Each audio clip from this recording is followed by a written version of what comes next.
Scotland သစ်တော်ထဲမှာဒီ African မျိုးနွယ်စုကအခုလိုမျိုးအခြေချနေတယ်။ Scotland လိုအေးချမ်းတဲ့နေရာမှာ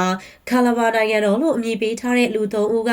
African မျိုးနွယ်စုအဖြစ်ခံယူပြီးတော့တဲထိုးနေထိုင်နေကြပါတယ်။ဒီအဖွဲ့ဝင်တွေမှာပါဝင်တဲ့ဘရင်မနဲ့အိမ်စေမိန်းမပြိုတို့က Scotland နယ်စပ်က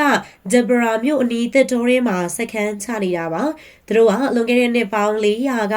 သူတို့ရဲ့ဘိုးဘေးဘီဘင်တွေစီကခိုးယူသွားတဲ့မြေတွေကိုပြန်လည်ရယူနေတာလို့ခံယူထားပါတယ်။ Scotland နယ်စပ်ကောင်စီကသူတို့ဖယ်ရှားပေးဖို့တရားဝင်အကြောင်းကြားစာတွေပေးပို့ခဲ့ပေမဲ့သူတို့ကလုံးဝမထွက်ခွာပဲခြံစည်းရိုးလေးတစ်ခုကိုကြော်ပြီးတော့ဘေးရမြေခွက်ကိုရွှေ့သွားကြပါတယ်။အခုတစ်ခါမှာတော့ဒီလူတွေနောက်ထပ်မပြောင်းနိုင်အောင်အနီးနားပတ်ဝန်းကျင်ကမြေပိုင်ရှင်တွေနဲ့ပါစကားပြောဆိုမှုတွေပြုလုပ်နေရလို့သိရပါတယ်။တစ်ဖက်ကနိုင်ငံတော်ရဲ့ဥပဒေနဲ့မြေယာပိုင်ဆိုင်မှုစည်းမျဉ်းတွေရှိနေသလိုနောက်တစ်ဖက်ကလည်းလွန်ခဲ့တဲ့နှစ်ပေါင်း400ကအမွေအနှစ်ကိုပြန်လည်ရယူဖို့ဆိုတဲ့ခိုင်မာတဲ့ယုံကြည်ချက်နဲ့တည်ဆောက်ထားတဲ့ကိုပိုင်နိုင်ငံတော်သဘောတရားတစ်ခုရှိနေပါတယ်။ဒီလူ၃ဦးက